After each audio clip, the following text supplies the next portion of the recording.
الحمد للہ وکفى والصلاة والسلام على عباده الذین اصطفى خصوصا على افضلهم وخاتم النبیین محمد الامین وعلى آلہ وصحبہ اجمعین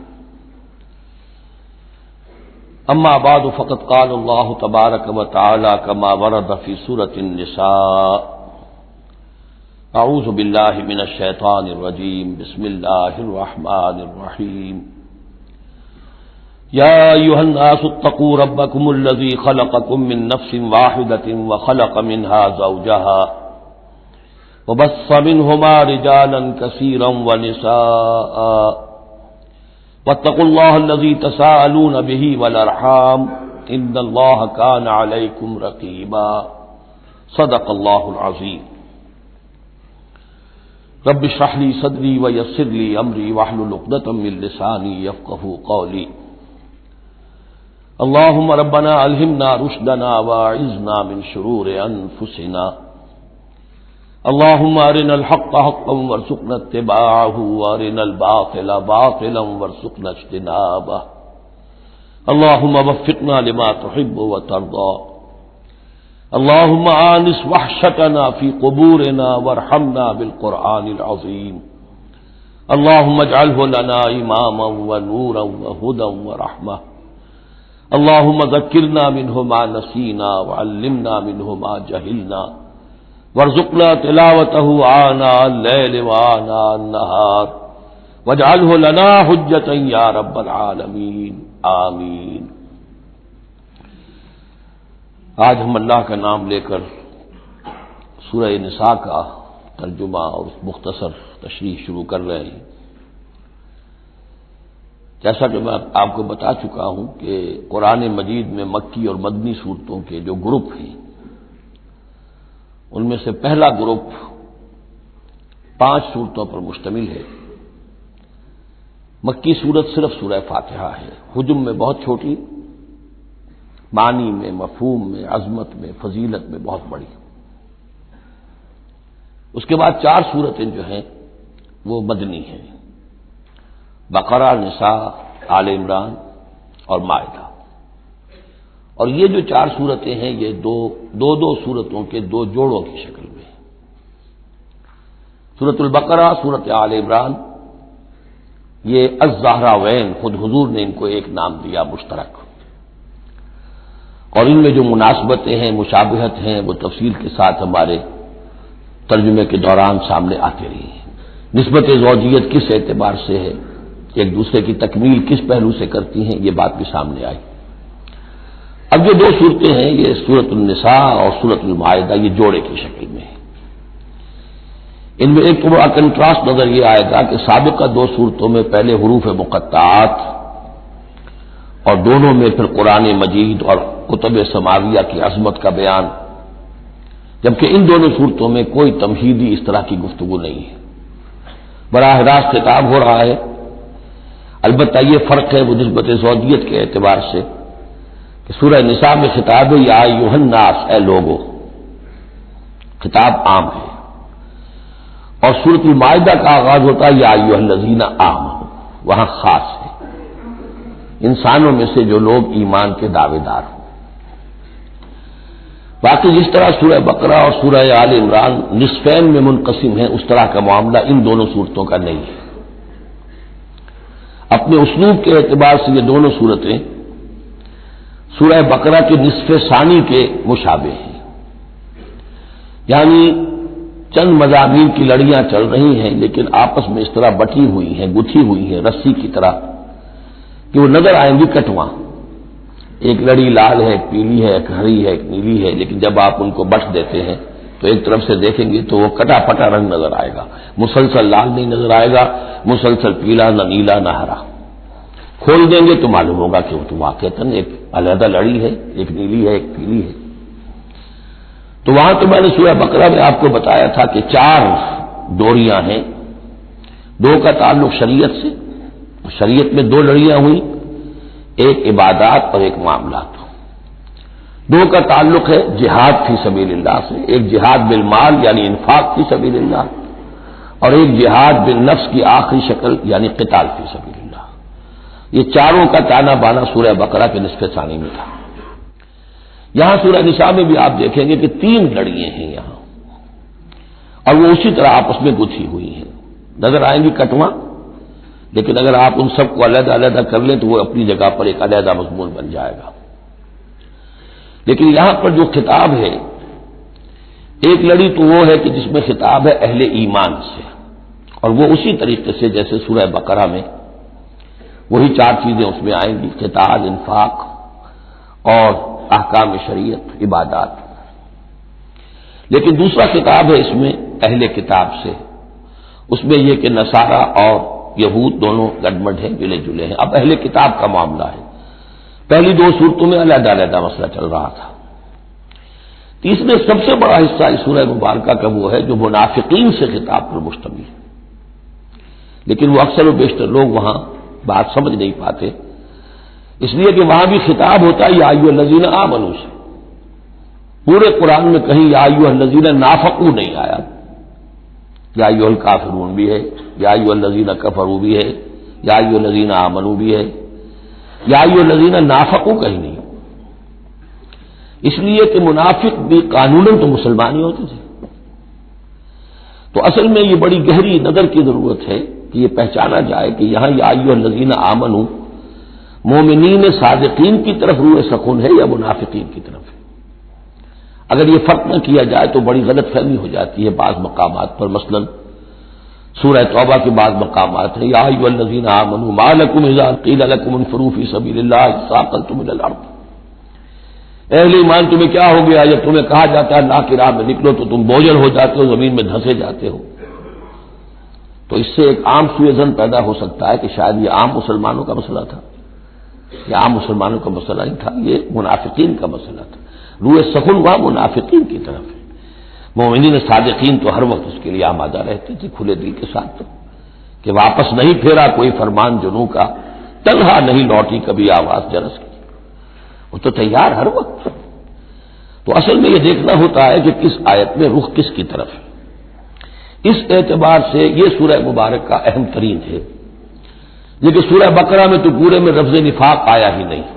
یہ حکمت خدا بندی ہے کہ اس مرض کو پہلے چھپا کے رکھا ہے، کہ علامات تو بیان کر دی کہ یہ بیماری ہے، تاکہ جو بھی متنبع ہو جائے وہ اپنے علاج کی طرف متوجہ ہو جائے. لیکن یہ کہ جو لوگ نہیں متوجہ ہوئے، معلوم ہوا کہ اب ان کو تھوڑا سا نمایاں کرنا ضروری ہے، بات اڑیاں کر کے کرنی پڑے گی. تو سورہ آل عمران میں 1-2 جگہ نفاق کا لفظ آ گیا. لیکن یہاں اب جو سب سے بڑا مضمون ہے سورہ بقرہ میں وہ منافقین کا ہے. یوں سمجھیے کہ 176 جو اس کی آیات ہیں، اس میں سے 55 آیتیں ہیں کہ جن کا جو میرا تجزیہ ہے روح سکون ہے مومنین صادقین کی طرف. صرف 37 آیات ہیں کہ جن میں خطاب ہے اہل کتاب سے، یہود اور نصارہ سے مشترک طور پر، اور 84 آیات ہیں جن میں خطاب منافقین سے. لیکن وہی بات جو میں نے عرض کی کہ جہاں بھی ان سے بات ہوگی یا ایھا الذین آمنوا کے حوالے سے ہوگی، اس لیے کہ ایمان کے دعوے دار تو وہ بھی تھے. منافق تو وہی ہوتا ہے کہ جو دعویٰ کرتا ہے ایمان کا، چاہے وہ شعوری طور پر منافق ہو چاہے غیر شعوری طور پر منافق ہو، لیکن یہ کہ دعویٰ ایمان تو اس میں موجود ہوگا. سورہ نساء اور سورہ مائدہ کے مابین ایک فرق نوٹ کر لیجئے. انسانی تمدن میں سب سے بنیادی چیز جو ہے وہ ہے معاشرہ، اور معاشرے میں عورت اور مرد کا تعلق. اور نمبر 2، جو معاشرے میں کچھ کمزور طبقات ہوتے ہیں ان کے لحاظ کا خیال، ان کے حقوق کا لحاظ کرنا. یہ مضمون آپ کو ملے گا سورہ نساء میں. آئلی قوانین تفصیل سے آ چکے سورہ بقرہ میں. جو رشتہ جڑتا ہے ایک مرد اور عورت کے مابین ازدواج کا، جس سے کہ پھر خاندان وجود میں آتا ہے، تو وہ جو سب سے بنیادی یونٹ ہے معاشرے کا، اس کی جڑ بنیاد کا تو سارا تفصیل سے معاملہ آ چکا ہے سورہ بقرہ میں. سورہ آل عمران اس اعتبار سے منفرد ہے کہ اس میں شریعت کے احکام نہیں ہے سوائے اس ایک حکم کے جو سود کے بارے میں آیا ہے، لا تاکلوا الربا اضعافا مضاعفا. کوئی اور احکام شریعت جو ہے اس میں نہیں. لیکن یہاں اب آپ کو جو تمدن کی معاشرتی سطح کے اوپر خاص طور پر جو دبے ہوئے پسے ہوئے طبقات تھے اس معاشرے میں، ان کی ایمینسیپیشن، ان کو اوپر اٹھانا، ان کے حقوق کی طرف متوجہ کرنا، یہ آپ کو نظر آئے گا۔ پھر اس معاشرے کے اندر سیکس کا معاملہ، اگر سیکشول انارکی ہو تو تباہی پھیل جائے گی، تو اس میں ابتدائی اقدامات جو ہیں وہ اس صورت کے اندر آئے ہیں۔ سیکس ڈسپلن کیسے امپوز کرنا ہے مسلمانوں تمہیں اپنے معاشرے کے اندر، بے راہ روی سے کیسے ڈیل کرنا ہے۔ تو اس طریقے سے تمدن کی جو بنیادی جو منزل ہے اس پر گفتگو ہو رہی ہے۔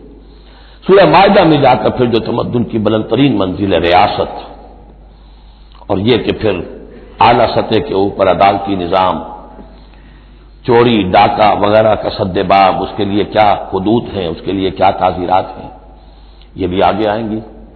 باقی سورہ نساء میں جیسے ہے ویسے ہی سورہ مائدہ میں بھی اہل کتاب سے بھی آخری خطاب ہوگا۔ تو جیسا کہ میں نے عرض کیا تھا کہ یہ پہلا گروپ جو ہے اس میں دو لڑیاں ہیں، ایک ہے یہ شریعت کا گروپ ہے، شریعت شروع ہو رہی ہے، بلو پرنٹ اس کا سورہ بقرہ سے، اس کے تکمیلی احکام سورہ مائدہ میں، اور دوسرا اس میں خطاب ہے اہل کتاب کے ساتھ، وہ بھی تدریجاً بڑھ کر آخری باتیں وہ ہے کہ جو پھر سورہ مائدہ میں ہمیں ملیں گی۔ بس اتنی تمہید اور اس میں بھی خاصا وقت صرف ہو گیا ہے۔ یا ایھا الناس اتقوا ربکم الذی خلقکم من نفس واحدۃ۔ اب دیکھیے معاشرتی مسائل کے ضمن میں گفتگو ہے تو ایسی بنیادی بات سے شروع کی ہے، اے لوگوں اپنے اس رب کا تقوی اختیار کر لو جس نے تمہیں ایک جان سے بنایا، وخلق منھا زوجھا، اور اسی سے اس کا جوڑا بنایا۔ یہاں یہ نوٹ کرنے والی بات ہے کہ یہاں حضرت آدم کا لفظ نہیں ہے کہ آدم سے ان کا جوڑا بنایا، بلکہ نفس سے بنایا۔ اس میں وہ بات پوری طریقے سے ایکوموڈیٹ ہو سکتی ہے کہ یہاں مراد کیا ہے، نو ایک ہے، جن سے دو ہیں، بکرا بکری نو ایک ہے، جنس دو ہے، ایک ہی نو سے، اسی نو سے تمہارا جوڑا بنایا۔ ہیومن بینگز ہوموسیپینس نو ایک ہے، اسپیشیز ایک ہے، لیکن اس کے اندر ہی سے وہ سیکشول ڈفرینشیشن جو ہوئی ہے اس کے حوالے سے جوڑا بنا ہے۔ یا ایھا الناس اتقوا ربکم الذی خلقکم من نفس واحدۃ وخلق منھا زوجھا وبث منھما، اب یہاں پر مراد ہے وہی آدم اور حوا، ان دونوں سے پھیلا دیے زمین میں کثیر تعداد میں مرد اور عورت، رجالا کثیرا ونساء۔ یعنی اس تمدن انسانی کو اگر آپ ٹریس کریں گے، پیچھے لے جائیں گے، تو اس کی کامن ایک اس کی بگننگ ہے، ایک انسانی جوڑا آدم اور حوا۔ اس رشتے میں پوری نوع انسانی جو ہے رشتہ اخوت میں منسلک ہو جاتی ہے اس لیول پر جا کر۔ ایک ہے سگے بہن بھائی، ایک ہے دادا دادی پر جا کر کزنز مل جائیں گے، پردادا پردادی پر جا کر اور ایک لمبا بس حلقہ ہو جائے گا، چلتے جائیے تو آدم و حوا کی نسل جو ہے وہ جا کر آخر بالآخر ایک پیرنٹس ہے، ایک کپل ہے، آدم اور حوا۔ واتقوا اللہ الذی تساءلون بہ والارحام، دیکھیے ایک ہی آیت میں دوسری مرتبہ پھر تقوی کا حکم، اور تقوی اختیار کرو اس اللہ کا جس کا تم ایک دوسرے کو واسطہ دیتے ہو۔ آپ کو معلوم ہے کہ دنیا میں فقیر بھی مانگتا ہے تو اللہ کے نام پر مانگتا ہے، اللہ کے واسطے مانگتا ہے، اور اکثر و بیشتر معاملات جو تمدنی ہوتے ہیں، گھریلو جھگڑے ہوں، ان کو بھی جب نمٹانا ہوتا ہے تو آخر کار کہنا پڑتا ہے کہ اللہ کا نام مانو اور تم یہ بات چھوڑ دو، اپنی ضد سے باز آ جاؤ۔ تو جہاں آخری اپیل کرنی ہے اللہ کے حوالے سے تو اس کا تقوی اختیار کرو، تو یہ جھگڑے ہو گئی نہیں، اس کے احکام پر چلو۔ اس نے سوسائٹی کے مختلف طبقات کے حقوق معین کر دیے، مرد کے حقوق، عورت کے حقوق، رب المال کے حقوق، عامل کے حقوق، مضاربت ہے تو ایک وہ ہے کہ جس کا سرمایہ ہے اور ایک وہ ہے کہ جو کام کر رہا ہے، دونوں کے کیا حقوق ہیں، کیا اختیارات ہیں۔ اگر ان کی پیروی کی جائے، ان کی پابندی کی جائے تو جھگڑا نہیں ہوگا۔ والارحام، اور رحمی رشتوں کا لحاظ رکھو۔ یہ وہ رحمی رشتہ ہے جیسا کہ میں نے بتایا، والدہ پر جا کر بہن بھائی ایک ہو گئے، دادی پر جا کر ایک اور بڑی تعداد میں ایک ہو گئے، یہ رحمی رشتے ہیں۔ لیکن انہی رحمی رشتوں کو پھیلاتے چلے جائیے تو کل بنی آدم، اور جتنی بھی بنات حوا ہیں وہ سب ایک ہی نسل سے، ایک ہی باپ اور ایک ہی ماں کی اولاد ہے۔ ان اللہ کان علیکم رقیبا، یقیناً اللہ تعالیٰ تم پر نگران ہے۔ یہ تقوی کی روح ہے۔ اگر یہ خیال رہے کہ میں کسی کی نگاہ میں ہوں، کوئی مجھے دیکھ رہا ہے، میرا ہر عمل اس کی نگاہ میں ہے، چھپا ہوا نہیں ہے، چاہے میں نے سب دروازے بند کر دیے، کھڑکیاں بند کر دیں پردے لگا دیے، سب کچھ ہو گیا، لیکن ایک آنکھ سے میں نہیں چھپ سکتا۔ ان اللہ کان علیکم رقیبا، اگر یہ مستحضر رہے تو پھر تقویٰ ہوگا، پھر اللہ کے حکم کی پابندی کی جائے گی۔ اب دیکھیے یہ حکمت نبوت ہے صلی اللہ علیہ وسلم، اس آیت کو حضور نے خطبہ نکاح میں شامل کیا، کیونکہ نکاح کا موقع کیا ہوتا ہے کہ ایک مرد ایک عورت کے درمیان پھر وہی رشتہ ازدواج قائم ہو رہا ہے، آدم کا ایک بیٹا، حوا کی ایک بیٹی، پھر اسی رشتے میں منسلک ہو رہے ہیں جس میں کہ آدم اور حوا تھے، جس طرح ان سے نسل پھیلی ہے اب ان سے آگے نسل بڑھے گی۔ لیکن یہ اس پورے معاشرتی معاملے میں، خاندانی معاملات میں، آئلی معاملات میں، جیسے سورہ بقرہ میں ہم نے دیکھا کتنی مرتبہ واتقوا اللہ واتقوا اللہ واتقوا اللہ، تقویٰ نہیں ہوگا تو پھر خالی قانون جو ہے اس کے اندر وہ تاثیر نہیں ہوا کرتی۔ قانون کو تو تختہ مشق بھی بنایا جا سکتا ہے، ولا تتخذوا آیات اللہ ہزوا، اللہ کی آیات کا ٹھٹا ہی نہ بنا دو کہ قانون کا تقاضا تو پورا ہو رہا ہے لیکن اس کی جو روح ہے وہ بالکل ختم ہو جاتی ہے۔ وآتوا الیتامی اموالہم، اور وہ جو دبے ہوئے طبقات ہیں ان میں سے یتیم ایک اہم طبقہ تھا، ان کے کوئی حقوق نہیں تھے، مال ان کے ہڑپ کر لیے جاتے تھے، کمزور تھے۔ وآتوا الیتامی اموالہم ولا تتبدلوا الخبیث بالطیب، ان کا مال جو ہے اس میں سے اچھا اچھا مال لے لیا، اپنا برا مال ان میں شامل کر دیا۔ انہیں کیا پتہ چلا؟ اگر اول تو یہ کہ ہڑپ ہی کر گئے، نہیں تو بہت متقی ہوئے تو چلیے تعداد پوری کر دی، لیکن یہ کہ ان کا جو اچھا مال تھا اپنے طرف لے لیا اور ردی مال ادھر لگا دیا۔ ولا تاکلوا اموالہم الی اموالکم، اور ان کے مال اپنے مالوں میں شامل کر کے ہڑپ نہ کرو، انہ کان حوبا کبیرا، یقیناً یہ بہت بڑا گناہ، بہت بڑے بوال کی بات ہے۔ وَإِنْ خِفْتُمْ أَلَّا تُقْسِطُوا فِي الْيَتَامَىٰ، اور اگر تمہیں اندیشہ ہو کہ تم یتیم بچیوں کے بارے میں انصاف نہیں کر سکو گے، یعنی یتیم ایک تو لڑکا ہوا، چلیے اس کی ایک زندگی ہے، ایک خاص حد کو پہنچنے کے بعد وہ ایک انڈیپینڈنٹ لائف اختیار کر لے گا۔ یتیم لڑکی کا معاملہ یہ ہوتا تھا کہ وہ یہ کہ کوئی ولی ہے، اس سے انہیں نکاح بھی کر لیا لڑکی سے تاکہ اس کا مال بھی قبضے میں آ جائے، اور چونکہ یتیم ہے اس کے پیچھے اس کے حقوق کی نگہداشت کرنے والا کوئی ہے ہی نہیں، اگر ماں باپ ہوں تو ظاہر بات ہے کہ پھر وہ بچی کے حقوق کے بارے میں بھی تو کچھ بات کر سکیں، لہذا جس طرح چاہیں اس پر ظلم کرے، ان کا کوئی پرسان حال نہیں۔ تو اس میں خاص طور پر کہ یتیم ایک تو ہے لڑکا اور ایک لڑکی یتیم۔ وآتوا الیتامی، اسے منکرین سنت نے، منکرین حدیث نے اس آیت کو مختلف طریقے سے تعبیر کیا ہے، لیکن وہ میں یہاں اس وقت بیان نہیں کر سکتا۔ جو مفہوم میں صحیح سمجھتا ہوں، جو سلف سے چلا آ رہا ہے، جو حضرت عائشہ صدیقہ رضی اللہ تعالی عنہا سے مروی ہے، تو میں وہی بات بیان کر رہا ہوں۔ یہاں جو ہے تیسری آیت میں وہ یتامہ سے مراد ہے یتیم بچیاں، یتیم خواتین۔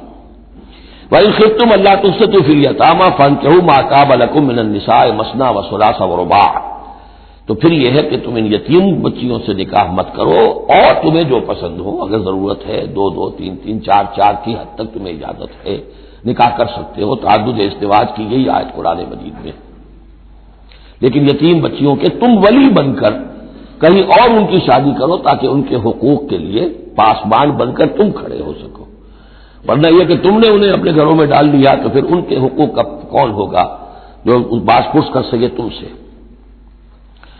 فَإِنْ خِفْتُمْ أَلَّا تَعْدِلُوا، البتہ یہ جو ہم نے آزادی دی ہے دو دو تین تین چار چار، اس کی ایک شرط ہے، اور وہ یہ کہ اگر دو شادیاں ہیں، تین ہیں، چار ہیں تو عدل ہو۔ وَإِنْ خِفْتُمْ أَلَّا تَعْدِلُوا، اگر تم ان میں برابری نہ کر سکو، یہ اندیشہ ہو، فَوَاحِدَةً، تو پھر ایک ہی شادی کرو، ایک ہی بیوی، اس سے زائد نہیں۔ او ما ملکت ایمانکم، اور دوسرا کھاتا یہ ہے، یا جو تمہاری ملک یمین ہو، جو لونڈیاں ہوں، جو جنگوں میں غزوات میں جو بھی آتی تھی، وہ ایک علیحدہ معاملہ ہے، ان کی تعداد کے اوپر کوئی تعین نہیں ہے، لیکن پھر شادی ایک ہوگی۔ اگرچہ اس میں آگے چل کر بات آ جائے گی کہ اس انصاف میں قلبی رجحان اور میلان شامل نہیں ہے، جو چیز گنتی کی ہو سکتی ہے، ٹائم کتنا گزار رہے ہو، کس بیوی کے پاس کتنا، سب اس میں مساوات ہونی چاہیے۔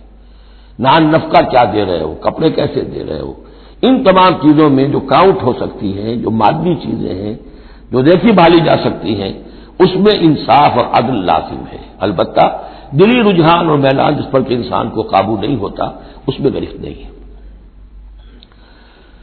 ذالک ادنیٰ اللہ تعولوا، یہ اس سے قریب تر ہے کہ تم ایک ہی طرف کو نہ جھک پڑو، کہ ایک ہی بس بیوی کی طرف سارا میلان ہے، رجحان ہے، اور جیسا کہ آگے آئے گا کہ دوسری جو ہے یا دوسری جو ہیں وہ معلق ہو کر رہ گئی ہیں کہ نہ وہ شوہروں والی ہیں اور نہ وہ آزاد ہیں کہ کہیں اور نکاح کریں.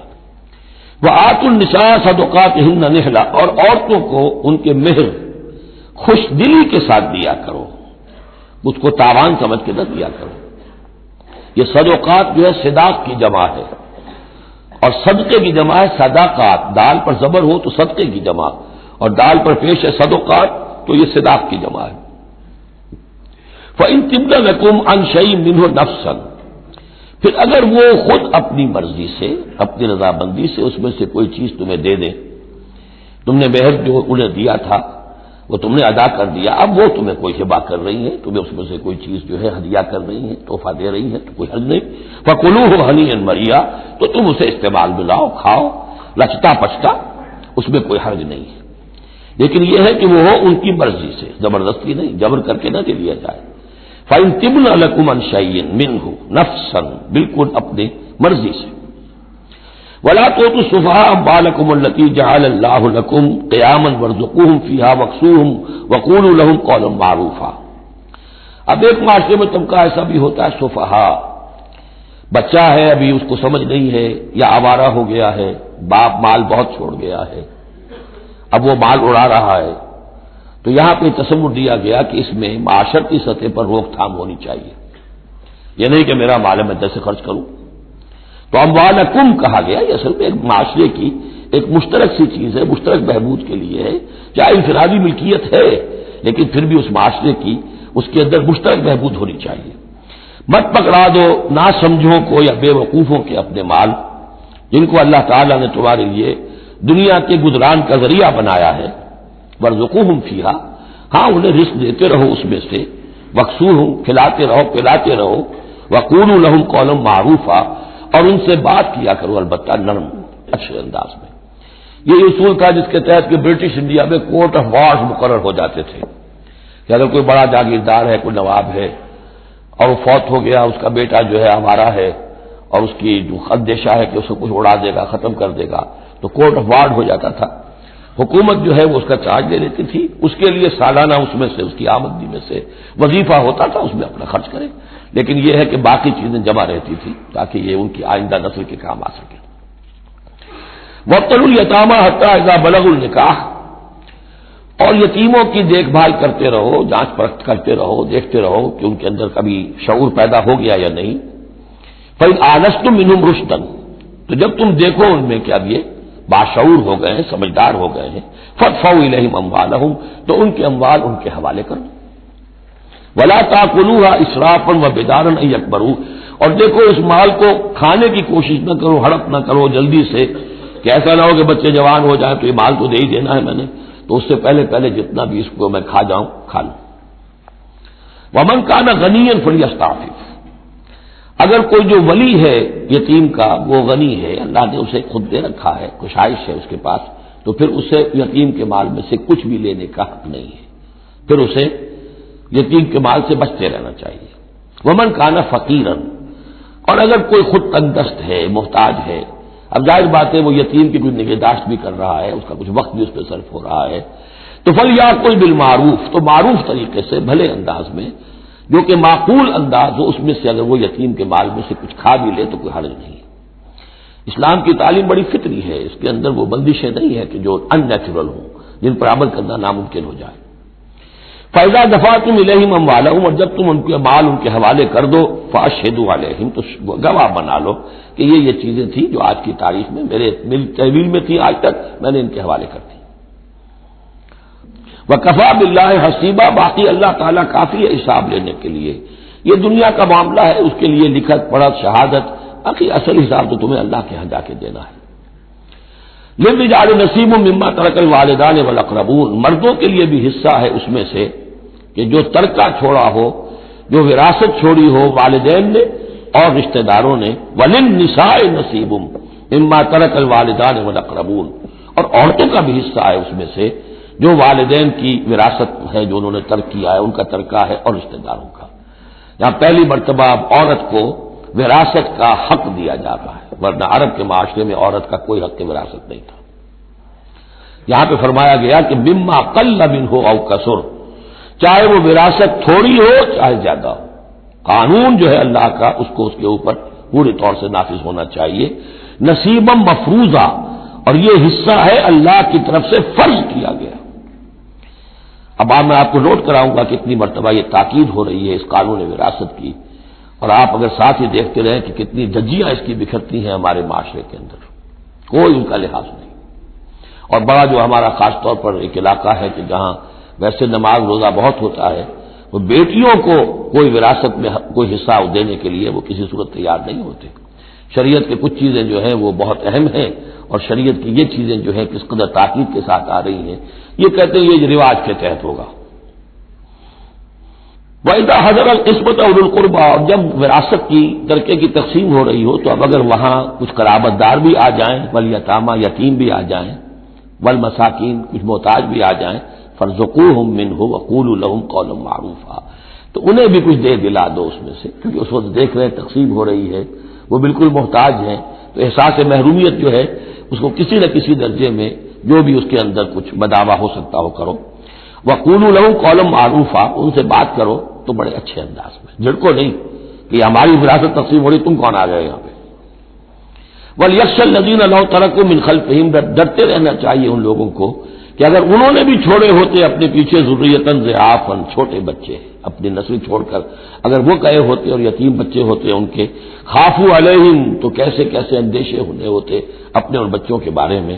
فَلْيَتَّقُوا اللَّهَ، تو انہیں چاہیے کہ اللہ کا تقوی اختیار کریں کہ یہ یتیم جو اس وقت آ گئے یہ بھی کسی کے بچے ہیں، کوئی ان کا بھی باپ تھا، ان کے سر پر ہاتھ رکھو. وَلْيَقُولُوا قَوْلًا سَدِيدًا، اور بڑی صاف اور ستھری اور صحیح اور حق پر مبنی بات کرو. ان الذين ياكلون اموال اليتامى ظلما، یقیناً وہ لوگ کہ جو یتیموں کا مال ہڑپ کرتے ہیں ناحق، انما ياكلون في بطونهم نارا، وہ اپنے پیٹوں میں بھر رہے ہیں آگ، وسيصلون سعيرا، اندر کی آگ کو اپنے پیٹوں میں ڈال رہے ہیں اور سموچے وہ خود آگ میں ڈال دیے جائیں گے. تو گویا کہ ایک آگ ان کے اندر ہوگی اور ایک جہنم کی آگ ان کے باہر ہوگی. یہ 10 آیتیں بڑی جامع ہیں، اور جس طریقے سے کہ سوسائٹی کے جو پسماندہ طبقات تھے ایک ایک کا خیال کر کے جس باریک بینی سے حکمت کے ساتھ احکام دیے جا رہے ہیں. اب اس کے بعد جو رکوع ہے یہ بڑا مختصر ہے، آیتیں 4 ہیں لیکن ایک قیامت مضمر ہے ان میں، یہ اعجاز ہے. 4 آیتوں کے اندر اسلام کا پورا قانون وراثت جس پہ پوری جلدیں لکھی گئی، جامعیت کی انتہا ہے. یوصیکم اللہ فی اولادکم، اللہ تعالیٰ تمہیں وصیت کرتا ہے تمہاری اولاد کے بارے میں. للذکر مثل حظ الانثیین، لڑکے کے لیے حصہ ہے 2 لڑکیوں کے برابر. فإن كن نساء فوق اثنتين فلهن ثلث ما ترك، اور اگر صرف بیٹیاں ہی بیٹیاں ہوں اور 2 یا 2 سے زائد ہوں تو ان کو 2/3 میں حصہ ملے گا. وإن كانت واحدة فلها النصف، اور اگر ایک ہی بیٹی ہے تو اسے آدھا ملے گا. ظاہر بات ہے بیٹا ایک ہی وارث ہوگا تو پورے کا وارث ہو جائے گا، تو جب بیٹی کا حصہ بیٹے سے آدھا ہے تو اگر ایک ہی بیٹی ہے تو اسے آدھی وراثت ملے گی، آدھی پھر اور لوگوں کو جائے گی، وہ ایک الگ معاملہ ہے. وَلِأَبَوَيْهِ لِكُلِّ وَاحِدٍ مِّنْهُمَا السُّدُسُ مِمَّا تَرَكَ إِن كَانَ لَهُ وَلَدٌ. اب یہ وراثت میں ایک تو ہے نیچے وراثت بیٹا بیٹی، اور ایک ہے اوپر والد والدین، جب اب وہ بھی زندہ ہے، فوت ہوا ہے کوئی شخص، اس کے والدین یا والد یا والدہ دونوں میں سے کوئی ایک زندہ ہے، ان کا بھی حصہ ہے. وَلِأَبْوَيْهِ لِكُلِّ وَاحِدٍ مِّنْهُمَا، اس کے والدین کے لیے ہر ایک کے لیے ان میں سے چھٹا حصہ ہے اس کے ترکے میں سے، مما ترک ان کان لہو ولد، اگر اس کے اولاد ہے. ایک شخص لاولد مر گیا ہے تو اور بات ہوگی، اولاد ہے تو چھٹا یعنی 1/3 حصہ والدین کو چلا گیا، 2/3 جو ہے اولاد میں تقسیم ہوگا. فَإِن لَّمْ يَكُن لَّهُ وَلَدٌ، اور اگر اس کی اولاد ہے ہی نہیں، لاولد فوت ہو رہا ہے، وَوَرِثَهُ أَبَوَاهُ، اور اس کے وارث اس کے والدین ہی ہیں، فَلِأُمِّهِ الثُّلُثُ، تو ماں کو 1/3 اور باپ کو 2/3، وہی وہ مرد کا باپ ماں سے عورت سے جملہ ہو جائے گا. فَإِن كَانَ لَهُ إِخْوَةٌ، اور اگر اس کے بہن بھائی ہو، فَلِأُمِّهِ السُّدُسُ مِن بَعْدِ وَصِيَّةٍ يُوصِي بِهَا أَوْ دَيْنٍ، تو پھر ماں کا حصہ جو ہے وہ پھر اور کم ہو جائے گا، چھٹا حصہ رہ جائے گا سدس کی بجائے، تاکہ باپ کی طرف سے تو پھر بھائیوں کو وراثت جا سکے گی اس کے. لیکن ساتھ فرما دیا من بعد وصیۃ یوصی بہا او دین، وراثت کی تقسیم سے پہلے 2 کام کر لینے ہوں گے کہ اگر کوئی وصیت کی ہے اس وصیت کو پورا کیا جائے، اگر کوئی دین ہے جو فوت ہوا ہے اس پر کوئی قرض ہے وہ ادا کیا جائے. پھر جو ہے وراثت ادا ہوگی. من بعد وصیت یوصی بہا او دین. آباؤکم و ابناؤکم لا تدرون ایہم اقرب لکم نفعا. تمہارے باپ یا تمہارے بیٹے تم نہیں جانتے کہ ان میں سے کون تمہارے لیے زیادہ نافع ہے، زیادہ قریب ہے نفع کے اعتبار سے. فریضۃ من اللہ، یہ تم اپنی عقلوں کو چھوڑو، اللہ کی طرف سے یہ فرض ہے. فریضۃ من اللہ، یعنی آدمی سمجھے میرے بوڑھے والدین ہیں، خام خواہ ان کے لیے حصہ کائے کو رکھ دیا ہے، کھا پی چکے، زندگی گزار چکے، اب وراثت تو ملنی چاہیے اولاد کو، بیٹا بیٹی کو نہیں. اللہ کا حکم مانو. آباؤکم و ابناؤکم لا تدرون ایہم اقرب لکم نفعا فریضۃ من اللہ ان اللہ کان علیما حکیما. یقیناً اللہ تعالی علیم اور حکیم ہے، اس کا کوئی حکم علم اور حکمت سے خالی نہیں. وَلَكُمْ نِصْفُ مَا تَرَكَ أَزْوَاجُكُمْ إِن لَّمْ يَكُن لَّهُنَّ وَلَدٌ. اور تمہارا حصہ تمہاری بیویوں کے ترکے میں سے آدھا ہے اگر ان کے کوئی اولاد نہ ہو. بیوی فوت ہو رہی ہے اور اس کے کوئی اولاد نہیں ہے تو جو کچھ چھوڑ رہی ہے اس میں سے نصف جو ہے شوہر کا ہو جائے گا، باقی نصف جو ہے وہ بیوی کے بھائیوں وغیرہ کو جائے گا، یعنی شوہر کا نصف ہو گیا. فَإِن كَانَ لَهُنَّ وَلَدٌ، اور اگر اس کی اولاد ہے فَلَكُمُ الرُّبُعُ مِمَّا تَرَكْنَا، پھر تمہارے لیے چوتھائی حصہ ہوگا اس میں یہ جو اس نے چھوڑا ہے، باقی تین چوتھائی اس کی اولاد میں تقسیم ہو جائے گا. من بعد وصیت یوصین بہا او دین، اور یہ بھی ہوگا وصیت کی ایگزیکیوشن کے بعد اور اگر کوئی قرض ہے تو اس کی ادائیگی کے بعد. وَلَهُنَّ الرُّبُعُ مِمَّا تَرَكْتُمْ، اور جو کچھ تم چھوڑو، مرد شوہر فوت ہو گیا ہے تو اس کی وراثت میں سے بیویوں کا حصہ ہے چوتھا. ان لم یکن لکم ولد، اگر تمہارے کو اولاد نہیں ہے. فَإِن كَانَ لَكُمْ وَلَدٌ، اور اگر تمہارے اولاد ہے فَلَهُنَّ الثُّمُنُ مِمَّا تَرَكْتُمْ مِن بَعْدِ وَصِيَّةٍ تُوصُونَ بِهَا أَوْ دَيْنٍ، تو پھر تو ان کے لیے 8واں حصہ ہے. اگر تمہارے لیے اولاد ہے تو تمہاری بیوی کے لیے پھر 8واں حصہ ہے تمہارے ترکے میں سے. من بعد وصیۃ توصون بہا او دین، اس وصیت کو تکمیل کے بعد جو تم نے کی ہو یا قرض جو تمہارے ذمے ہو ادا کرنے کے بعد. وَإِن كَانَ رَجُلٌ يُورَثُ كَلَالَةً، اور اگر کوئی شخص جس کی وراثت جو ہے تقسیم ہو رہی ہے کلالہ تھا، اور امراتن، یا کوئی عورت بھی کلالہ ہو سکتی ہے. یہ کلالہ کون ہوتی ہے؟ جس کے نہ تو والدین ہو نہ اولاد ہو، میت ہے، فوت شدہ مرد ہے یا عورت ہے، تو جو نہ تو ہے اوپر والدین میں سے کوئی اور نہ کوئی اولاد میں سے، وہ اس کو کلالہ کہتے ہیں. بہن بھائی ہے. اب بہن بھائیوں میں جو تقسیم ہوگی وہ ایک تقسیم تو وہی ہے کہ جو حقیقی اور عینی اور اللتی بہن بھائیوں میں ہوتی ہے، وہ تو ہے اسی طرح جیسے کہ اولاد کی ہے. لیکن یہاں خاص حکم دیا جا رہا ہے. عربوں میں اصل میں 3 قسم کے بہن بھائی ہوتے تھے. ایک عینی وہ ہے، باپ بھی وہی ہے مشترک، ماں بھی وہی ہے، جنہیں ہم حقیقی کہتے ہیں. ہمارے ہاں حقیقی بھائی حقیقی بہن یعنی والدین دونوں مشترک ہیں. اللاتی کہ باپ ایک ہے اور مائیں جدا ہیں، لیکن عرب میں ان میں کوئی فرق نہیں تھا، وہ بھی حقیقی کہلاتے تھے. حکم جو ہے معاشرے کے اندر ان کے عینی اور اللاتی بہن بھائیوں کا ایک ہی تھا، کوئی فرق نہیں تھا. ان کے یہاں سوتیلا وہ کہلاتا تھا کہ ماں ایک ہو باپ اور ہو. ایک شخص کی اولاد تھی، وہ فوت ہو گیا، اب اس کی بیوی نے دوسری شادی کر لی ہے، اب اس سے بھی اولاد ہے، تو ماں تو ایک ہے، اولاد دو ہیں، 2 باپ سے ہیں، وہ کہلاتے ہیں کہ جو اخیافی ہیں. ان کا حکم دے رہا ہے کہ اگر کوئی شخص مرا ہے وہ کلالہ ہے، چاہے وہ مرد ہے یا عورت ہے، وَلَهُ أَخٌ أَوْ أُخْتٌ، اس کی ایک بہن ہے یا ایک بھائی ہے، فَلِكُلِّ وَاحِدٍ مِّنْهُمَا السُّدُسُ، تو ان میں سے ہر ایک کے لیے 6واں حصہ ہے. فَإِن كَانُوا أَكْثَرَ مِنْ ذَلِكَ، اور اگر وہ اس سے زیادہ ہیں، فَهُمْ شُرَكَاءُ فِي الثُّلُثِ، پھر وہ 1/3 میں حصے دار رہیں گے. من بعد وصیت یوصى بها أو دین، یہی 2 شرطیں پھر ہیں. اس وصیت کو ایگزیکیوٹ کرنے کے بعد جو کی گئی ہو یا قرض کی ادائیگی کے بعد، غیر مضار، اور یہ سارا کام ایسے ہونا چاہیے کہ کسی کو ضرر پہنچانے کی نیت نہ ہو. وصیۃ من اللہ، یہ اللہ کی طرف سے تاکید ہے. واللہ علیم حلیم، اللہ تعالیٰ سب کچھ جاننے والا، کمال حلم والا ہے. اس کے حلم پر دھوکہ نہ کھاؤ کہ وہ تمہیں پکڑ نہیں رہا ہے. اس کی پکڑ جب آئے گی تو ان بطش ربک لشدید، پھر اس کی پکڑ بڑی سخت ہوگی. تلک حدود اللہ، یہ اللہ کے حدود ہیں. ومن یطع اللہ ورسولہ یدخلہ جنات تجری من تحتہا الانہار، جو اللہ اور اس کے رسول کی اطاعت کرے گا وہ داخل کرے گا انہیں ان باغات میں جن کے دامن میں ندیاں بہتی ہوں گی، خالدین فیہا، جس میں وہ ہمیشہ ہمیشہ رہیں گے، وذالک الفوز العظیم، اور یقیناً یہ بہت بڑی کامیابی ہے۔ ومن یعص اللہ ورسولہ ویتعدی حدودہ، اور جو کوئی نافرمانی کرے اللہ اور اس کے رسول کی اور تجاوز کرے اس کی حدود سے، یدخلہ نارا خالدا فیہا، اس کو وہ داخل کرے گا آگ میں جس میں وہ ہمیشہ ہمیشہ رہیں گے، وَلَهُ عذاب مہین، اور ان کے لیے عذاب مہین ہوگا، اہانت آمیز عذاب۔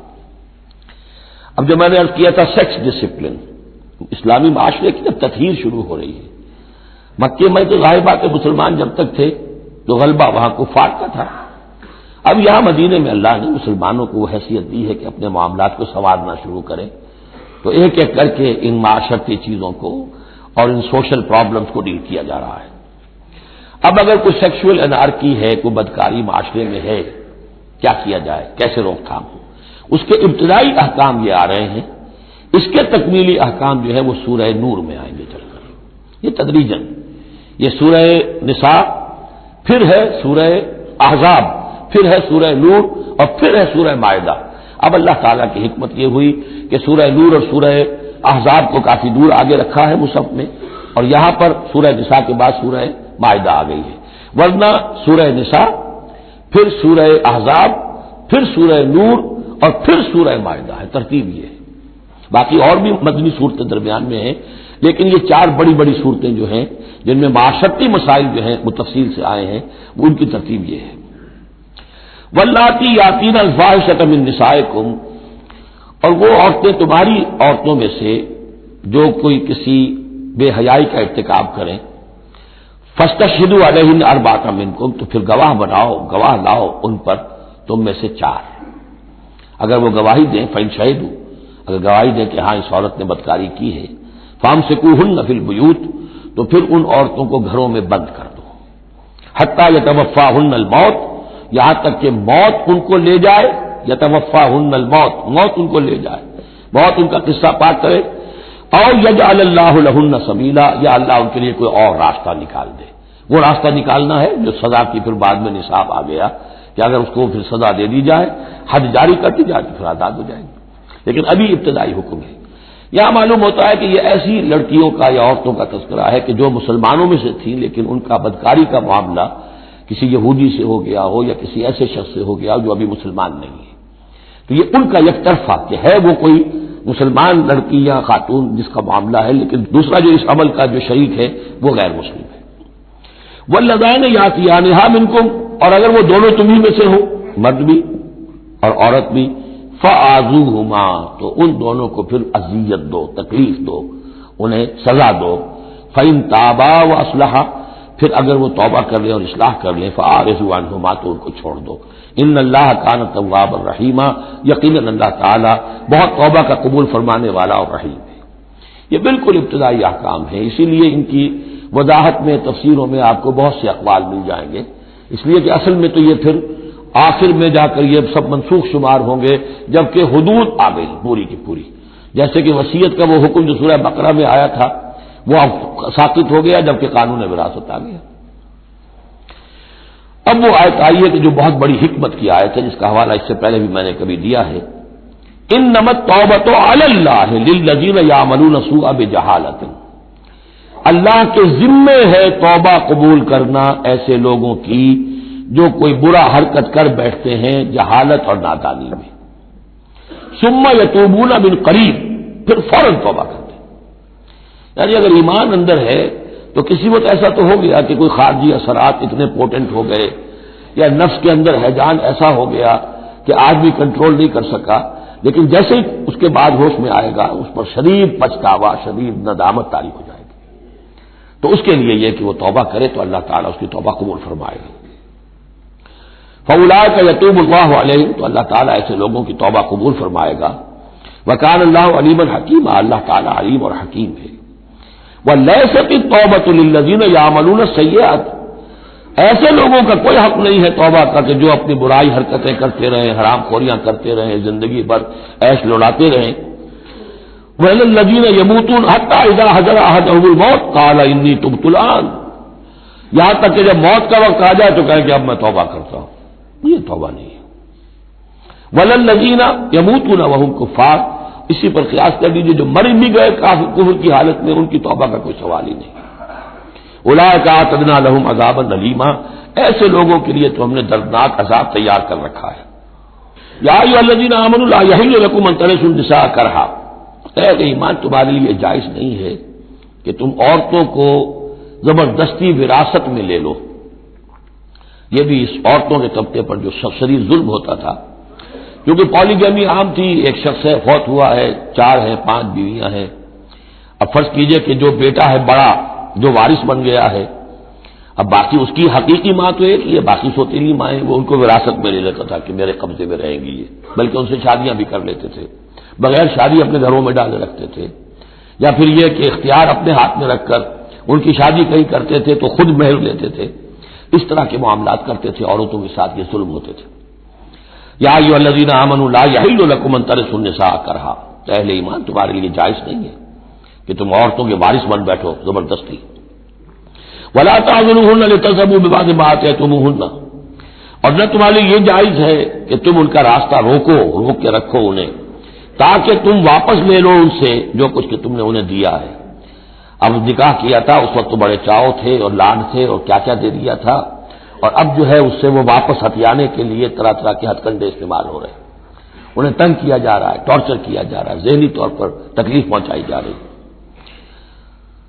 الا یاتینا بفاحشۃ مبینہ، ہاں اگر کسی سے صریح جو ہے حرام کاری کا فعل سرزد ہو گیا، اس پر کچھ زیادتی کی جائے، اسے کچھ سزا دی جائے، جیسے کہ اوپر آ چکا ہے فاعذوہما، اس وقت تو اجازت ہے. اس کے بغیر جو ہے کسی کے اوپر زیادتی کرنا، خاص طور پر اگر نیت یہ ہے کہ میں اسے اپنا مہر واپس لے لوں.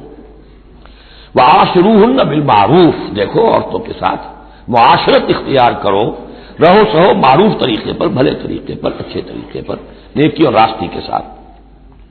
فَإِن كَرِهْتُمُوهُنَّ فَعَسَىٰ أَن تَكْرَهُوا شَيْئًا وَيَجْعَلَ اللَّهُ فِيهِ خَيْرًا كَثِيرًا، تو اور اگر تمہیں کسی وجہ سے اب وہ ناپسند ہو گئی ہے، انہیں پسند نہیں کرتے تم، تو ہو سکتا ہے کہ کسی شے کو تم ناپسند کرو، ذرا حال ہے کہ اللہ نے اسی میں تمہارے لیے خیر کثیر رکھ دیا. پتہ نہیں ایک عورت جو ہے کسی ایک اعتبار سے آپ کے دل سے اتر گئی ہے، طبیعت کا میلان نہیں رہا ہے، اس میں اور کون کون سی خوبیاں ہیں، کس اعتبار سے آپ کے لیے وہ خیر کا ذریعہ بنتی ہے، تو اللہ کے حوالے کرو اس معاملے کو، لیکن ان کے ساتھ رکھو معاشرت صحیح، ان کے حقوق ادا کرتے ہوئے. ہاں اگر معاملہ ایسا ہو گیا ہے کہ ساتھ رہنا ممکن نہیں ہے تو طلاق کا راستہ کھلا ہے. شریعت اسلامی نے اس میں کوئی تنگی نہیں رکھی ہے، یہ کرسچینٹی کی طرح کا کوئی غیر معقول نظام نہیں ہے کہ طلاق ہو ہی نہیں سکتی. وہاں یہ کہ طلاق کا راستہ کھلا ہے. وَإِنْ أَرَدتُّمْ اسْتِبْدَالَ زَوْجٍ مَكَانَ زَوْجٍ، اور اگر تم نے فیصلہ ہی کر لیا ہو کہ ایک بیوی کی جگہ کوئی دوسری بیوی لانی ہے، وَآتَيْتُمْ إِحْدَاهُنَّ قِنْطَارًا، اور ان میں سے کسی ایک کو تم نے ڈھیروں مال دیا ہو، فَلَا تَأْخُذُوهُ مِنْهُ شَيْئًا فَلَا تَأْخُذُوا مِنْهُ شَيْئًا، اس میں سے کوئی شے واپس نہیں لے سکتے. جو مہر دیا تھا وہ ان کا ہے، اب اس میں سے کچھ واپس نہیں لے سکتے. أَتَأْخُذُونَهُ بُهْتَانًا وَإِثْمًا مُبِينًا، کیا تم لوگے وہ مہر واپس ان سے ناحق اور صریح گناہ کے طور پر؟ فَكَيْفَ تَأْخُذُونَهُ، کچھ عقل کے ناخن لو، کچھ شعور اور کچھ شرافت کا ثبوت دو، کیسے ان سے وہ مال تم واپس لینا چاہتے ہو. وَقَدْ أَفْضَىٰ بَعْضُكُمْ إِلَىٰ بَعْضٍ، جبکہ تم ایک دوسرے سے مل چکے ہو، تمہارے مابین انتہائی قریبی رشتہ جو بھی ہو سکتا ہے دنیا کا وہ قائم ہو چکا ہے. وَأَخَذْنَا مِنكُم مِّيثَاقًا غَلِيظًا، اور وہ تم سے بہت گہرا قول و قرار لے چکی تھی. اب قول و قرار ہوتا ہے نکاح کے وقت، ان میں ذمہ داری لیتا ہے مرد، کوئی ایک وہ بھی ایک کانٹریکٹ ہے. وَلَا تَنكِحُوا مَا نَكَحَ آبَاؤُكُم مِّنَ النِّسَاءِ إِلَّا مَا قَدْ سَلَفَ، اور جو تمہارے باپوں نے جن سے نکاح کیا ہو ان سے تم نکاح مت کرو. جو میں نے کہا تھا نا کہ جو سوتیلی مائیں ہوتی تھیں ان کو وہ اپنے نکاح کر کے گھر میں ڈال دیا یا بغیر نکاح کے ڈال دیا. وہاں بھی اس معاشرے میں بھی اس کو کہتے تھے نکاح مقت، بہت ہی برا نکاح ہے. فطرت انسانی تو اباح کرتی ہے لیکن رواج ان کا تھا. یہاں قرآن مجید نے آ کر اس کا جو ہے سختی کے ساتھ سدباب کیا. وَلَا تَنكِحُوا مَا نَكَحَ آبَاؤُكُمْ، جن عورتوں سے نکاح کیا ہو تمہارے باپوں نے ان سے نکاح نہ کرو، مِنَ النِّسَاءِ إِلَّا مَا قَدْ سَلَفَ، سوائے اس کے کہ جو ہو چکا. إِنَّهُ كَانَ فَاحِشَةً وَمَقْتًا، یقیناً یہ بڑی بے حیائی کی بات ہے اور اللہ تعالیٰ کے غضب کو بھڑکانے والی ہے. وَسَاءَ سَبِيلًا، اور بہت ہی برا راستہ ہے. اب یہ طویل آیت آ رہی ہے جس میں محرمات ابدیہ کا بیان ہے کہ کن رشتوں میں نکاح کا معاملہ نہیں ہو سکتا. ایک مرد کن کن اپنی خواتین رشتہ داروں سے شادی نہیں کر سکتا. حرمت علیکم امہاتکم، حرام کر دی گئی تم پر تمہاری مائیں، نمبر 1، وبناتکم تمہاری بیٹیاں، واخواتکم اور تمہاری بہنیں، وعماتکم اور تمہاری پھوپھیاں، وخالاتکم اور تمہاری خالائیں، وبنات الاخ اور بھائی کی بیٹیاں یعنی بھتیجیاں، وبنات الاخت اور بہن کی بیٹیاں یعنی بھانجیاں، وامہاتکم اللاتی ارضعنکم اور تمہاری وہ مائیں جنہوں نے تمہیں دودھ پلایا ہے، واخواتکم من الرضاعۃ اور تمہاری دودھ پلانے والیوں کی بیٹیاں کہ جو تمہارے اب بہن بن گئی ہیں رضاعی، وامہات نسائکم اور تمہاری بیویوں کی مائیں یعنی ساس جن کو ہم کہتے ہیں خوش دامن، وربائکم اللاتی فی حجورکم اور اگر وہ کہ جو ربیبہ ہوں جو تمہارے ہاں پلی بڑھی ہوں، من نسائکم اللاتی دخلتم بہن، ربیبہ یا ربیب اس کو کہتے ہیں کہ ایک عورت کے پہلے کوئی اولاد تھی، آپ نے ان سے شادی کی ہے تو وہ اولاد بھی ساتھ لے آئی ہے، اب وہ آپ کی بیٹے بیٹیاں ہی ہو گئی آپ کی، لیکن وہ آپ کے حقیقی بیٹے بیٹیاں نہیں، ربیب کہلاتے، ربیب اور ربیبہ، تو وہ ربیب اور ربیبہ بھی حرام ہے اگر جو ماں ہے اس کے ساتھ مقاربت کی ہو، اگر اس کے ساتھ تعلق زن و شہ ہوا ہے تو پھر وہ ربیبہ جو ہے بچی جو آئی تھی اس کے ساتھ وہ بھی حرام ہو گئی، لیکن اگر کسی وجہ سے بغیر اس کے کہ ان کے ساتھ کوئی جنسی تعلق ہو طلاق ہو جائے تو پھر اس ربیبہ کے ساتھ نکاح ہو سکتا ہے۔ وَرَبَائِبُكُمُ اللَّاتِي فِي حُجُورِكُم مِّن نِّسَائِكُمُ اللَّاتِي دَخَلْتُم بِهِنَّ جن سے تم نے صحبت کی ہو، ان کی جو بیٹیاں ہیں سابقہ شوہروں سے وہ حرام ہیں، فَإِن لَّمْ تَكُونُوا دَخَلْتُم بِهِنَّ اور اگر تم نے ان سے صحبت نہ کی ہو فَلَا جُنَاحَ عَلَيْكُمْ تو پھر کوئی حرج نہیں ہے۔ وَحَلَائِلُ أَبْنَائِكُمْ اور تمہارے بیٹوں کی عورتیں یعنی بیٹوں کی بیویاں، بہو جن کو ہم کہتے ہیں تمہاری بہو ہیں، الذین من اصلابکم لیکن بیٹے وہ جو تمہارے اپنے صلب سے ہوں، اپنے صلبی بیٹے، منہ بولے بیٹے کا معاملہ نہیں ہے۔ وَأَن تَجْمَعُوا بَيْنَ الْأُخْتَيْنِ اور یہ بھی تم پر حرام کیا گیا ہمیشہ کے لیے کہ بیک وقت دو بہنوں کو جمع کرو ایک نکاح میں، الا ما قد سلف سوائے اس کے کہ جو ہو چکا، ان اللہ کان غفور الرحیم یقیناً اللہ غفور الرحیم، جو ہو گیا پہلے کا، اس کو تو گڑے مردے اکھاڑے نہیں جا سکتے، لیکن آئندہ کے لیے یہ محرمات ابدیہ ہیں۔ اس میں حضور نے اضافہ کیا ہے کہ دو بہنوں کو بھی ایک وقت نکاح میں نہیں رکھ سکتے، اسی طرح خالہ بھانجی کو بھی نکاح میں نہیں رکھ سکتے اور پھوپھی بھتیجی کو بھی نکاح میں نہیں رکھ سکتے۔ یہ محرمات ابدیہ ہیں کہ جن کے ساتھ کسی حال میں کسی وقت شادی نہیں ہو سکتی۔ اب ہے وہ محرمات جو عارضی ہیں، والمحصنات من النساء وہ عورتیں جو کسی اور کے نکاح میں ہیں، اب یہ اس وجہ سے کہ وہ اس کے نکاح میں ہے آپ پر حرام ہے، ہاں اگر وہ طلاق دے دے پھر آپ شادی کر سکیں گے اس سے، لیکن یہ کہ اس کے اوپر جو حرمت ہے اس کی وہ حرمت ابدی اس نوع کی نہیں ہے جو اس آیت میں جو بیانات ہوئی، بلکہ یہ کہ وہ تو کسی اور کے نکاح میں ہونے کے محسنات، حسن کہتے ہیں قلعے کو، جو قلعے میں ہے پہلے ہی ایک خاندان کے قلعے کے اندر ہیں وہ اور شوہر والیاں ہیں، الا ما ملکت ایمانکم سوائے یہ کہ ان میں سے کوئی تمہارے ہاں کنیز بن کر آ جائے۔ اب ظاہر بات ہے جنگ ہوئی ہے، وہ عورتیں جو ہے مشرک مردوں کی بیویاں ہیں، وہ لونڈیاں بن کے آ گئی ہیں، تو اگرچہ وہ بیویاں ہیں مشرکوں کی، محسنات ہیں اس معنی میں، لیکن وہ لونڈی کی حیثیت سے آپ کے لیے جائز ہوگی۔ کتاب اللہ علیکم یہ اللہ کی کتاب ہے، حکم ہے، فرض ہے تمہارے اوپر۔ وَأُحِلَّ لَكُم مَّا وَرَاءَ ذَلِكُمْ اب اس کے علاوہ تمہارے لیے تمام عورتیں حلال ہیں۔ تو آپ نے دیکھا کہ کتنی تھوڑی سی تعداد میں عورتیں ہوئی کہ جن سے نکاح حرام ہوا، باقی کثیر تعداد، یعنی مباحات کا دائرہ بہت وسیع ہے، محرمات کا دائرہ بہت محدود ہے۔ ان تبتغوا باموالکم لیکن یہ کہ اس کے لیے نکاح ہوگا مہر دے کر، اموال کے ساتھ تم اس میں نکاح کرو، محسنین نیت ہو گھر میں بسانے کی، قلعے میں لانے کی، غیر مسافرین صرف مستی نکالنے کی نہیں، یعنی یہ جو ہے اس کو ایک کھیل اور ہابی نہ بنا لو، گھر میں آباد کرنے کی نیت ہو اس سے شادی کی جائے۔ فَاسْتَمْتَعْتُمْ بِهِ مِنْهُنَّ فَآتُوهُنَّ أُجُورَهُنَّ تو جو بھی تم نے ان سے استفادہ کیا ہے تو انہیں ان کے مہر جو ہے مقرر ہوئے ہیں، فریضۃً وہ دو۔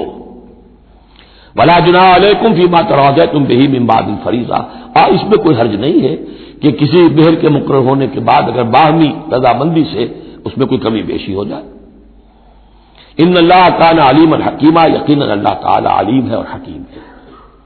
ومن لم یستطع منکم طولا ان ينکح المحصنات المؤمنات اور جو کوئی تم میں سے اتنی استطاعت نہ رکھتا ہو، مقدرت نہ رکھتا ہو کہ مومن محسنہ عورتوں سے شادی کر سکے. اب محسن دو معنی میں آتا ہے، ایک خاندانی لڑکی، شریف لڑکی، خاندانی آزاد گھرانے کی کہ اسے گھر کا قلعہ حاصل ہے، اور ایک شادی شدہ عورت کے جو ایک شوہر کے قلعے کے اندر ہے. ایک ہے خاندان کا قلعہ، خاندان کی پروٹیکشن حاصل ہے، سپورٹ حاصل ہے، تو وہ عورت جو ہے وہ محسنہ ہے. اسی طرح وہ عورت کے جو شوہر کے گھر میں ہے، ایک قلعے میں ہے، اس کے گھر میں ہے، اس کی حفاظت میں ہے، وہ بھی محسنہ ہے. پہلے تھا وہ دوسری معنی میں یعنی شادی شدہ، یہاں مراد ہے شریف زادیاں، آزاد مسلمان عورتیں. اب ظاہر بات ہے آزاد مسلمان عورتوں کا تو مہر ادا کرنا پڑے گا. اس حوالے سے اب کوئی بیچارہ مفلس ہے، نہیں دے سکتا ہے تو کیا کرے. وَمَن لَّمْ يَسْتَطِعْ مِنكُمْ طَوْلًا أَن يَنكِحَ الْمُحْصَنَاتِ الْمُؤْمِنَاتِ فَمِمَّا مَلَكَتْ أَيْمَانُكُمْ، تو جو لونیاں ہیں ان سے نکاح کر لو. مِن فَتَيَاتِكُمُ الْمُؤْمِنَاتِ، جو تمہاری مومن جو لونیاں ہوں. فَأَنكِحُوا وَاللَّهُ أَعْلَمُ بِإِيمَانِكُمْ، باقی یہ کہ کون مومن ہے اور نہیں ہے یہ اللہ بہتر جانتا ہے. مراد یہ ہے کہ جو بھی قانونی اعتبار سے مسلمان ہیں، جس کے تم ایک دوسرے کو مسلمان سمجھتے ہو. بعضکم من بعض، تم سب ایک دوسرے ہی میں سے ہو. فَأَنكِحُوهُنَّ بِإِذْنِ أَهْلِهِنَّ، تو ان سے تم نکاح کرو ان کے مالکوں کی اجازت سے. اب ظاہر بات ہے وہ لونڈی ہے زید کی، تو زید اس سے جنسی تعلق قائم کر سکتا ہے، لیکن یہاں اب ایک شخص اس سے اجازت لے رہا ہے کہ میں آپ کی اس لونڈی سے نکاح کرنا چاہتا ہوں. اگر اجازت دے دی، اب زید کا تعلق منقطع ہو جائے گا. اب وہ اس لونڈی اس کی اس اعتبار سے اس کے کام میں نہیں آ سکتی، بلکہ وہ اب منقوع ہو جائے گی ایک مسلمان کی. اس لیے بِإِذْنِ أَهْلِهِنَّ. اور اس میں پیش نظر رکھیے کہ ایک معاشرہ تھا، بالفعل یہ شکلیں تھیں. یہ نہیں کہا جا رہا یہ شکلیں پیدا کرو. اصل بات کیا ہے کہ جو معاشرہ تھا جس میں کہ قرآن نے اصلاح کا عمل شروع کیا ہے، تو اس میں کیا کیا صورتحال تھی، کس کس اعتبار سے اس میں بہتری پیدا کی گئی تدریجاً. فَانكِحُوهُنَّ بِإِذْنِ أَهْلِهِنَّ وَآتُوهُنَّ أُجُورَهُنَّ بِالْمَعْرُوفِ، انہیں بھی ان کے جو مہر ہے چھوڑے ہوں گے وہ دو معروف طریقے پر دو. محسنات غیر مصافحات، ان سے بھی جو تعلق ہے یہ نکاح کا ہوگا تو نیت ہونی چاہیے گھر میں بسانے کی، محض مستی نکالنے کی اور شہوت رانی کی وہ نیت نہ ہو. ولا متخذات اخدان، اور نہ ہی کوئی چوری چھپی کی دوستیاں اور یاریاں ہوں. یہ نہیں، کھلم کھلا نکاح ہو. معلوم ہو کہ فلاں کی لونڈی ہے، جیسے حضرت سمیہ رضی اللہ تعالی عنہ، یہ ابو جہل کا چچا تھا، ایک شریف انسان تھا، اس کی لونڈی تھی. پھر جب یہ یاسر آئے ہیں یمن سے اور آباد ہوئے مکے میں، تو انہوں نے اس کے ابو جہل کے چچا سے اجازت لے کر اور ان کی لونڈی سمیہ سے شادی کی. ان سے پھر حضرت عمار ہوئے، عمار ابن یاسر اور عمار کی والدہ سمیہ رضی اللہ تعالی عنہم، یہ تین کا ایک کنبہ تھا. وہ شریف آدمی مر گیا تو پھر ابو جہل جو ہے اس کو اختیار ہو گیا ان پر. اس نے پھر جو پرسیکیوٹ کیا ہے وہ آپ کو معلوم ہے. اس خاندان کو بدترین جو ایذائیں دی گئی ہیں وہ اس خاندان کو دی گئی.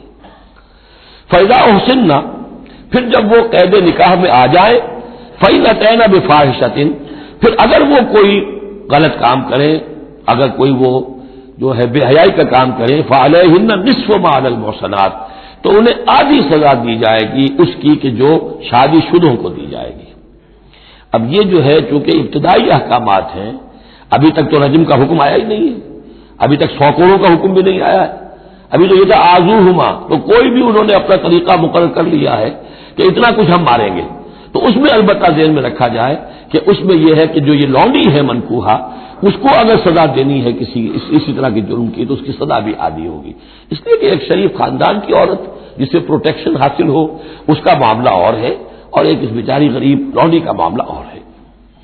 ذالک لمن خشی العنۃ منکم، یہ رعایت بھی کہ مسلمان لونڈیوں سے نکاح کر لو، یہ بھی تم میں سے ان لوگوں کے لیے ہے کہ جنہیں اندیشہ ہو فتنے میں پڑنے کا، جو اپنی شہوت اور جنسی جذبے کو روک نہ سکتے ہو، کہ اگر ان کے لیے نکاح کی کوئی شکل نہیں بنتی ہے تو ہو نہ جائے کہ کہیں کسی غلط کام میں وہ ملوث ہو جائیں. ورنہ یہ کہ وان تصبروا، اگر تم صبر کرو، تو چونکہ عام طور پر جو باندیاں تھیں ان کا کردار اونچا نہیں تھا اس معاشرے میں، تو بہتر یہ ہے کہ ان سے نکاح کرنے سے تم بچو اور تعفف کرو، اس میں بہتری ہے. وان تصبروا خیر لکم، اور اگر تم صبر کرو تو یہ تمہارے حق میں بہتر ہے. واللہ غفور الرحیم، اللہ غفور الرحیم ہے. یرید اللہ لیبین لکم، اب یہ چونکہ کچھ احکام آ رہے ہیں تو ایک فلسفے کی باتیں آ رہی ہیں. اب چند بسا اوقات ایسا ہوتا ہے کہ احکام کو انسان اپنے اوپر بوجھ سمجھنے لگتا ہے، یہ کرو یہ نہ کرو، یہ کرو یہ نہ کرو. تو آدمی کی طبیعت ہے، فطرت ہے، یہ بات سے محسوس کرتا ہے۔ بلکہ عیسائی تو میں نے ایک مرتبہ 1970 میں تقریر سنی تھی، کرسمس گزاری تھی لندن میں، تو انہوں نے کہا تھا کہ شریعت لعنت ہے، خام ایک انسان کو یہ حرام ہے، یہ حرام ہے، یہ حرام ہے، رک نہیں سکا ہے، اب دل اس کا میلا ہو جائے گا، گلٹی کانشنس ہو جائے گا، گلٹی کانشنس سے اس کے اندر جو ہے وہ نیگیٹو سائیکالوجی ڈیولپ ہونی شروع ہو جائے گی۔ یہ ساری گندگی کہاں سے پیدا ہوئی کہ آپ نے حرام حلال کا فلسفہ چھیڑ، سب حلال کرو، چھٹی ہو جائے گی۔ تو ایسے ایسے فلسفے بھی دنیا میں ہیں، اور یہ میں نے تقریر سنی 1970 میں لندن میں کرسمس کے دنوں میں۔ یرید اللہ لیبین لکم، اللہ تعالیٰ چاہتا ہے کہ تمہارے لیے ان چیزوں کو واضح کر دے، وَيَهْدِيَكُمْ سُنَنَ الَّذِينَ مِن قَبْلِكُمْ، اور تمہیں ہدایت دے ان راستوں کی کہ جو تم سے پہلے کے لوگوں کے تھے، وَيَتُوبَ عَلَيْكُمْ، اب اس میں دونوں طرف جائے گا، پہلے کے نیکوکار بھی تھے، پہلوں کے بدکار بھی تھے، نیکوکاروں کا راستہ تم اختیار کرو، صراط الذین انعمت علیہم، اور دوسرے راستوں سے تم بچ سکو۔ وَيَتُوبَ عَلَيْكُمْ، اللہ چاہتا ہے تمہارے اوپر، تم پر تو عنایت فرمائے، واللہ علیم الحکیم، اللہ تعالیٰ سب کچھ جاننے والا، کمال حکمت والا ہے۔ واللہ یرید ان یتوب علیکم، دوبارہ پھر وہی اللہ چاہتا ہے تم پر مہربانی فرمائے۔ ویرید الذین یتبعون الشہوات، اور وہ لوگ کہ جو شہوات کی پیروی کرتے ہیں، وہ چاہتے ہیں ان تمیلوا میلا عظیما، کہ تم تو ایک طرف غلط راستے سے دور تک تمہارا جو ہے رجحان ہو جائے اور ادھر ہی تم بھٹکتے چلے جاؤ۔ آج جو بھی ہے عورت کی آزادی کی بنیاد پر، ایمانسیپیشن کی بنیاد پر، یہ ساری چیزیں جو ہو رہا ہے، ویمن لب ہے، یہ سب کا سب در حقیقت ان حدود اور قیود کو توڑ کر، اور سارا یہ جنسی جو ہے انارکی پھیلانے کی ایک سازش ہے جو دنیا میں چل رہی ہے۔ یرید اللہ ان یخفف عنکم، تم یہ نہ سمجھو کہ بوجھ ڈال رہا اللہ تم پر، اللہ تم پر تخفیف چاہتا ہے۔ جب تم ان چیزوں پر عمل نہیں کرو گے، معاشرے میں بدگمانیاں پھیلیں گی، فساد ہوگا، گندگیاں ہوں گی، جھگڑے ہوں گے، بدگمانیاں ہوں گی، یہ سارا کچھ ہوگا، تو اللہ تو تمہارے لیے آسانی چاہتا ہے۔ وَخُلِقَ الْإِنسَانُ ضَعِيفًا، اور انسان پیدا کیا گیا ہے کمزور، اس کے اندر کمزوری کے پہلو بھی ہے۔ جہاں بہت اونچا پہلو ہے، روح ربانی پھونکی گئی ہے، وہاں یہ نفس بھی تو اس کے اندر ہے، اور اس کے اندر جو ہے ضعف کے پہلو موجود ہیں۔ یا ایھا الذین آمنوا لا تاکلوا اموالکم بینکم بالباطل، اہل ایمان اپنے مال آپس میں باطل طریقے سے ہڑپ نہ کرو، الا ان تکون تجارتا عن تراض، سوائے اس کے کہ تجارت ہو تراض منکم، تمہاری باہمی رضامندی سے۔ یہ جوتا ہے 200 روپے کا ہے، آپ کو منظور ہے 200 دیجئے، جوتا لے لیجئے، یہ آپ کی باہمی رضامندی سے سودا ہے، وہ ہو گیا۔ لیکن یہ کہ اس سیدھے سادے اور صحیح اور طریقے پر ایک ظاہر بات ہے، کچھ نہ کچھ تو آپ نے نفع اس میں سے کمایا ہے، آپ نے محنت کی ہے، کہیں سے لائے ہیں، سٹور کیا ہے، دکان کا کرایہ دیا ہے، لیکن اس کو وہ گرج نہیں کرے گا۔ لیکن جھوٹ بول رہے ہیں، خدا کی قسم کھا رہے ہیں کہ میں نے تو اتنے کا لیا، اب یہ ہو گیا، تم آپ نے اپنی ساری محنت بھی ضائع کی اور آپ نے حرام کما لیا، اور یا کوئی اور طریقے ہیں، مال ہڑپ کر رہے ہیں، دھوکہ دے رہے ہیں۔ یا ایھا الذین آمنوا لا تاکلوا اموالکم بینکم بالباطل الا ان تکون تجارتا عن تراض منکم ولا تقتلوا انفسکم، اور نہ اپنے آپ کو قتل کرو، یعنی ایک دوسرے کو قتل کرو۔ تمدن کی جڑ دو چیزوں پر ہے، احترام جان، احترام مال۔ میرے لیے آپ کا مال محترم ہے، آپ کی جان محترم ہے، میں اسے کوئی غضب نہ پہنچاؤں۔ آپ کے لیے میرا مال، میری جان، میرا جسم محترم ہے، اسے کوئی غضب نہ پہنچائے۔ اگر تو یہ جینٹل مین ایگریمنٹ ہمارا چلتا ہے، تب تو ہم ایک معاشرے میں رہ سکتے ہیں، ایک ملک میں رہ سکتے ہیں، اور اس میں اطمینان ہوگا، سکون ہوگا، چین ہوگا۔ اور جہاں یہ دونوں احترام ختم ہو گئے، جان کا نہ مال کا، تو ظاہر بات ہے کہ پھر وہاں سکون کہاں سے آئے گا، اطمینان کہاں سے آئے گا، چین کہاں سے آئے گا۔ وَلَا تَقْتُلُوا أَنفُسَكُمْ إِنَّ اللَّهَ كَانَ بِكُمْ رَحِيمًا، یقیناً اللہ تعالی تم پر بہت ہی مہربان ہے۔ وَمَن يَفْعَلْ ذَلِكَ عُدْوَانًا وَظُلْمًا، اور جو کوئی بھی یہ کام کرے گا، دو کام، چوری اور دھوکہ اور قتل نفس، ظلمًا اور عدوانًا، تعدی کے ساتھ، ظلم کے ساتھ، فسوف نصلیہ نارا، تو اسے تو ہم جھونک دیں گے آگ میں۔ وَكَانَ ذَلِكَ عَلَى اللَّهِ يَسِيرًا، اور یہ چیز اللہ پر بہت آسان ہے۔ یہ نہ سمجھنا کہ کیا اللہ تعالیٰ تمام نوع انسانی کو جہنم میں جھونک دے گا، یہ اللہ کے لیے بہت آسان ہے۔ بارک اللہ لی ولکم فی القرآن العظیم ونفعنی وإیاکم بالآیات والذکر الحکیم۔